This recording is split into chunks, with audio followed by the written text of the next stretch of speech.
Bama takes on Mercer. That's coming up Saturday. They're 9-1 in their division of football. They don't really have a chance against Alabama, but the Crimson Tide can't go into this game saying that. And that's not what you're hearing from these guys. It's either get it done or get out of here. And I like that mentality. I feel like a switch might have been hit, but I'm going to ask him about it. Welcome to the All-American Report. Before we do anything else, let's get this party started. And again, thanks for being here, guys. Brought to you by mybookie.ag. Roll Tide.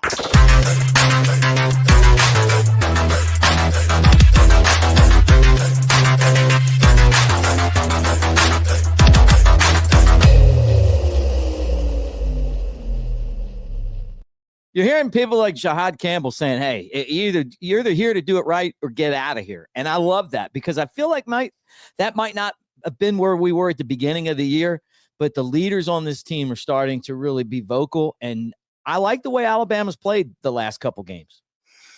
Well, you have to, right? I mean, it doesn't mean they won't have ups and downs. And you and I both know when you look ahead to Oklahoma and Auburn that those teams are always going to have a puncher's chance. It's going to be a rough environment going up to Oklahoma. And then anytime you play Auburn, dude, look at last year, right? You didn't feel like they had a chance, and yet they challenged you. I mean, in 2009 when we had the Heisman Trophy winner and they were in flux, they were able to hold us down pretty good. Mark Ingram gets injured, and Ted Roof's defense is able to kind of go to that bare front and keep us from running the ball real well. We end up having to win the game with just a few seconds left. So you look at the fact that this team is, to your point, man, it's player-led right now. And I think that's kind of fun to watch, right? It's completely different, I think, than, some of the Bama teams under Nick Saban where he'd, step into a presser and he'd deliver the message through the media and he'd kind of let that get around to his players and the message he wanted to convey for the week. But seems to me like it's being done differently right now. And you look at the last couple of weeks, Mick, it's kind of hard to argue against, to be real with you. So hopefully that, they keep it pointed in the right direction. Yeah. I mean, and it feels like Coach DeBoer is going to do things his way. He's not going into a press conference and waiting for someone to ask a question so that he can yell at him so that the guys on the team know, hey, look, here's what we need to do, which was a weird strategy but worked for Coach Saban, right? Kalen DeBoer, though, in his press conference talked about the importance of not overlooking an opponent, handling success. And I feel like that's why you're hearing guys like Campbell that are stepping up and like Booker that are stepping up and basically saying, hey, we have a standard here. We're going to live up to that standard. This is Alabama, and we're going to do it the right way. And the season's still in front of Alabama. They still have a chance to go to the SEC championship. They still have a chance to go to the college football playoff. They still have a chance to win it all. And they do, and they've got the talent to do that. And I think that's the exciting part. We can get into some recruiting stuff if you want to, but I think one of the more important things when you make a transition from such a successful coach to a new coach like Kalen DeBoer is that the players kind of carry that workload. Kalen DeBoer is never going to come in and do the things that Nick Saban did. Nick Saban built the ability to do those things, over a coaching career that had already spanned, 25 years or whatever by the time he got to Alabama. So he learned those things in a different way, and it's not what Kalen DeBoer was. I mean, Kalen DeBoer comes by way of Sioux Falls and Fresno and a couple of years at Washington, where Nick Saban comes from the Miami Dolphins and LSU and Michigan State. So there's a lot more things I think you can learn having Nick Saban's players in your back pocket in the way they go about things. And I think it's just important for this program, and it has been important for this program to hit the ground running in year one so that those messages continue to stick, right? I mean, if you're right now looking at a 5-4 football team or whatever it may be, I think those messages start to fall on deaf ears. And so I think for guys like Tyler Booker, Jihaad Campbell, obviously Jalen Milroe, Malachi Moore, those captains and some of the other leaders on the team, continuing to carry that message forward that was instilled by Coach Saban and you, it's a big thing. Look, man, it's been 15 years since I've been Alabama, and I genuinely mean this when I say I try to go about my business every day with the lessons I learned under Nick Saban. So I think it's just important that you hear that coming out. And, you mentioned you can't take Mercer lightly. I've watched Mercer, man. Mercer is an hour away from me down in Macon, Georgia, dude. I've seen a little bit of Mercer, and they're a good team. That, like you mentioned, they don't really have a shot at beating Bama. There's not even a Vegas line on it, but they're a good football team, and you got to give them their due respect sitting there at 9-1. Yeah, you can't overlook them, even though this is a game that Bama has a 99.9% chance of winning. I mean, this isn't Vanderbilt, who, by the way, almost beat Texas and beat Auburn on the road. And, and I think people are starting to figure them out now. But Vandy's a tough team. This isn't that. But at the same time, the whole thing that Alabama has to do is just not take anyone lightly. I mean, and I know that that's not going to happen the rest of the way because you don't really have an opponent that you can take lightly the rest of the way. At Oklahoma, and then the Iron Bowl, and then whatever college football playoff matchup you have and all that. But it just feels like over the course of this season that these guys are starting to figure out what it's going to take for them to play their best and to give themselves an opportunity to win. Yeah. And look, man, one of the things you do as a captain, or at least that's what happened under Nick Saban is, and I don't know if this started in 2009 when Rolando, myself, and Javi were captains, but we started meeting with the team on Thursdays prior to practice. And I think it happened in an instance where Coach Saban wanted a message to get across and he wanted us to give it to him. And then it just continued. We continued to do that before every meeting for every Thursday meeting, throughout the season. And so, one of the things I remember distinctly is getting up in front of the 2009 team, because you remember the signing class of 2008 were a bunch of dogs, right? I mean, the Julios, the Ingrams, the Barrett Joneses, the Dante Hightowers, all those guys were not around in 2007. And so I distinctly remember getting up in front of the team in 2009 and saying, dude, if you don't think you can lose to the Louisiana Monroes of the world, trust me, you can. I've been there. Like, you don't think it's possible, but it is. And so I always used to try to carry a little extra gusto into those weeks to make sure that, I was going overboard almost in the way you attack practice. I know Coach Saban does that as well. And I thought that was always one of the things necessary. So, yeah, like you said, man, Mercer is a good football team. As far as their style goes, they play a little bit like maybe Wisconsin you saw this year, spread attack, 11 personnel style, pro style quarterback who's a true freshman. But, they did take a loss to Samford earlier this year. That is their lone loss. So that'll be an uphill climb. But I think it's just important at this point, Mick, not really to worry about, what the scoreboard is against Mercer, but how you're going about your business, because you are in a situation where it's do or die for the rest of the year. The playoff, I mean, it sounds silly to say as you're heading into a Mercer game, right? But playoff starts now, does it not? I mean, playoff kind of has to start now, or else, you're overlooking whoever else is in front of you. And if you slip up one more time, probably not going to get invited to that thing. And then it's a slippery slope. So, and everything kind of falls behind that, right? I mean, you and I have said on here and talked about retention in terms of, players on the team, in the signing class and everything else. If all of a sudden you're not going to the college ball playoff, I think that becomes more difficult. So Kalen DeBoer and everybody on this staff and in those meeting rooms and really in the locker room as well, they need to make sure that this this boat is still pointed between the navigational beacons here throughout the next few weeks. This game used to come up the week before the Iron Bowl, right? This was kind of the bye week before the Iron Bowl. Now they've changed the schedule and we got to play Oklahoma next week. And then Auburn has a tough game too, which is kind of crazy just to see how they've switched things. If you're Alabama or if you're, you're Auburn or any of these teams, going into the Iron Bowl and then having this other game in between, how do you game plan for this? I mean, if you're Alabama, are you starting to think about that Iron Bowl game? I mean, you got to stay focused on Oklahoma. Obviously you're looking at Mercer. If some of these teams, like when Alabama played Georgia Southern the one year, the shit through a tin horn game, like they do different stuff that you don't see a whole lot, like the triple option, so I just wonder, like, if you're Alabama, how you handle that. Well, I think it starts with personnel, right? I think you identify who their playmakers are, and defensively, you start to look at that as how you match up and how they're going to probably scheme you. And can we play them in man coverage? Do we need to go to zone? Is the quarterback going to run? You kind of build your game plan from there, as you would any week, right? I mean, that's kind of how you do defensively. Identify who their guys are, who their go-to players are, what style of offense they play, and then kind of identify how they might attack you.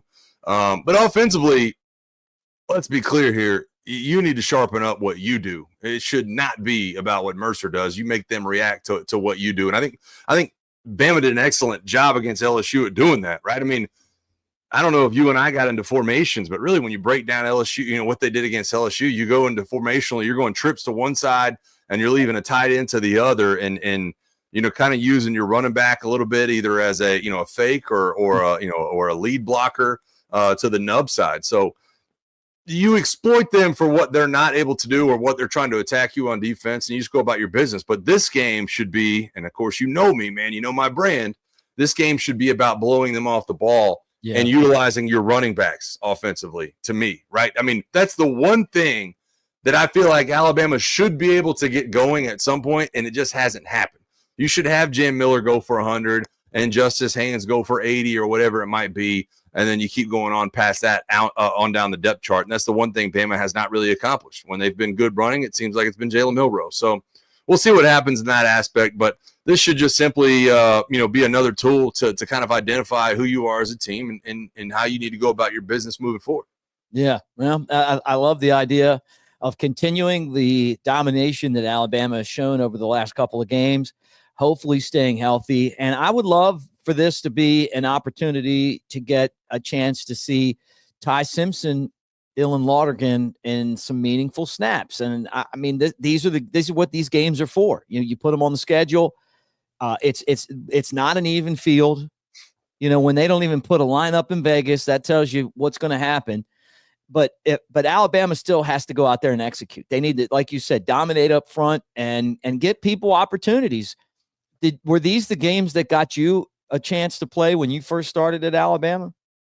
Oh yeah, no doubt. I think my first game action was against an Arkansas State in a week kind of like this. Remember they had a couple of good players.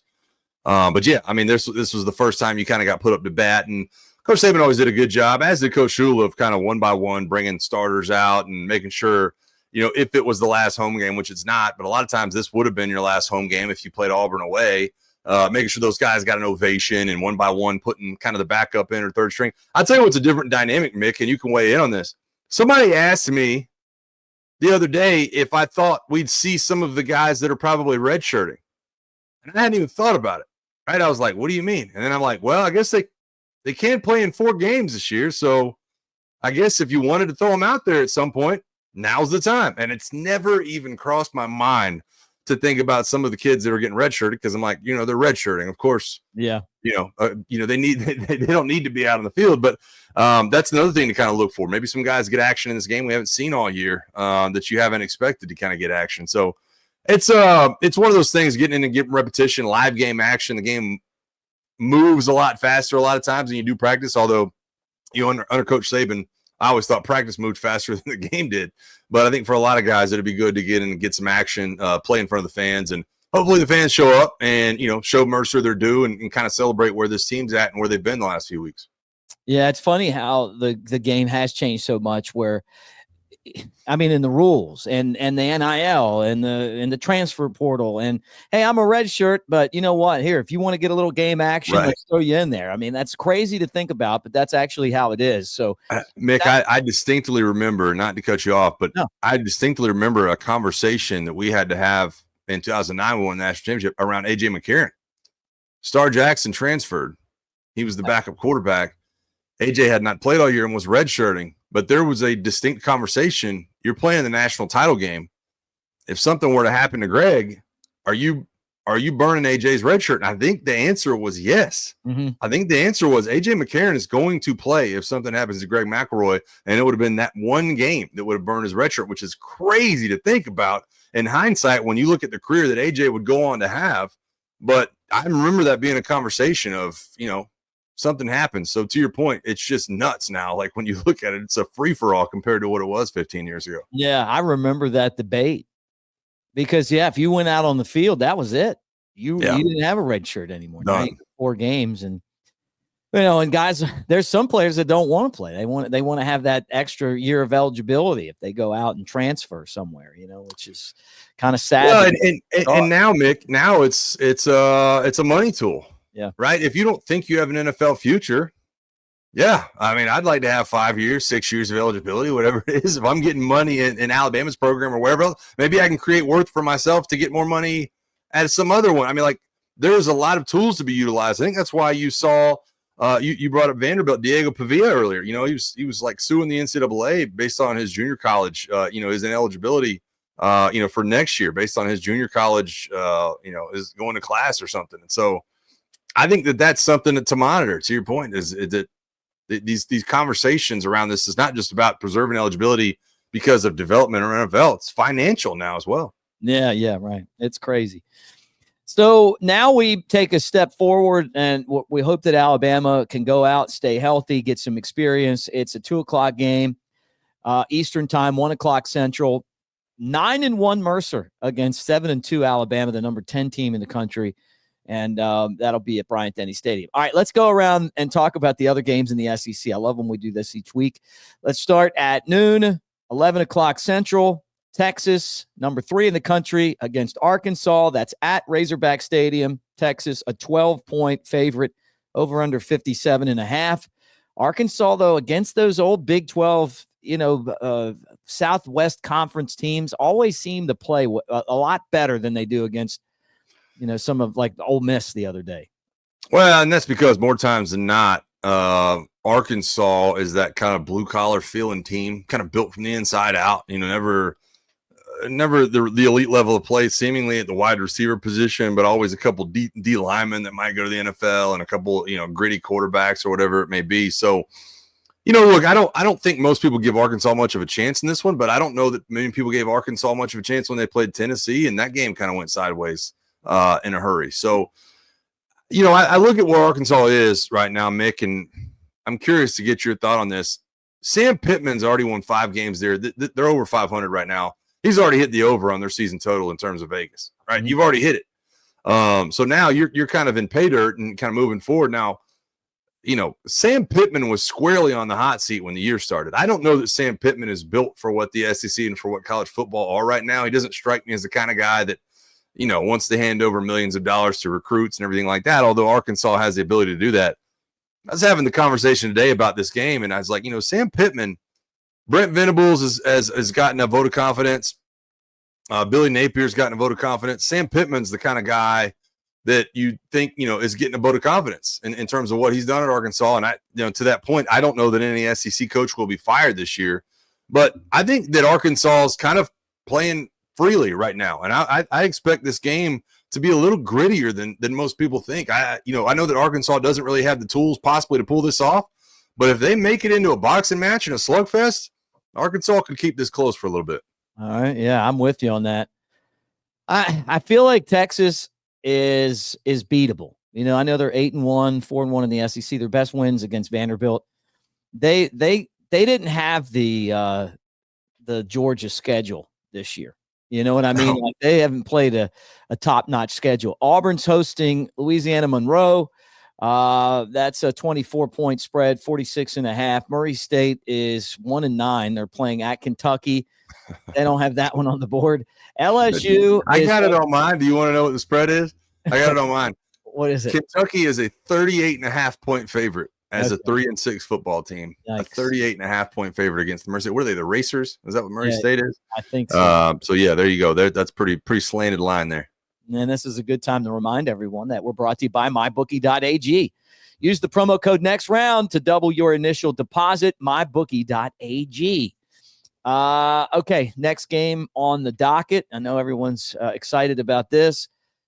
LSU at Florida, and it's only a 4-point spread. LSU is favorite on the road, 54.5 points. I like that Billy Napier's team fights hard, but I just don't see them beating LSU. I got to tell you, I don't either, but if you've listened to us before, and this happened a couple of times this year, you want to talk about stinky football lines, stinky Vegas lines. Yeah.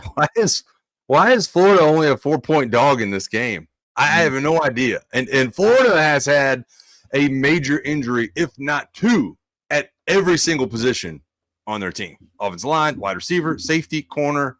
You go on down the list, they've had major injuries all over the place. So, look, I don't know what this team is with the Yale transfer at quarterback. I don't think they're very good. And obviously you saw that kind of come to fruition a week ago, but they play hard. And I think that's why that and the buyouts that'll probably total $40 million with the assistant coaches is why Billy Napier's gotten that vote of confidence from the athletic staff there. So I'm with you. Florida don't have the weapons to pull this off. The only thing that gives me pause is the fact that you're talking about 4 points Yeah, makes That no ain't a sense. lot. And Vegas obviously sees something that we don't.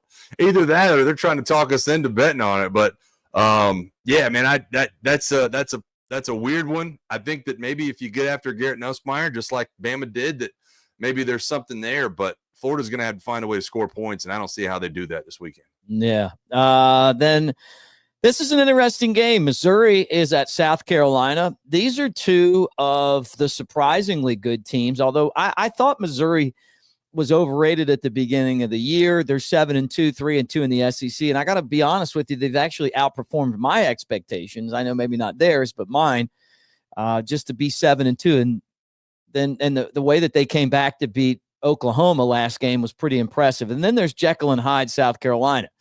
6-3, 4-3 in the conference. You just never know from week to week what you're going to get from this team. But South Carolina is at home, 14-point favorite, 43.5 is the over-under.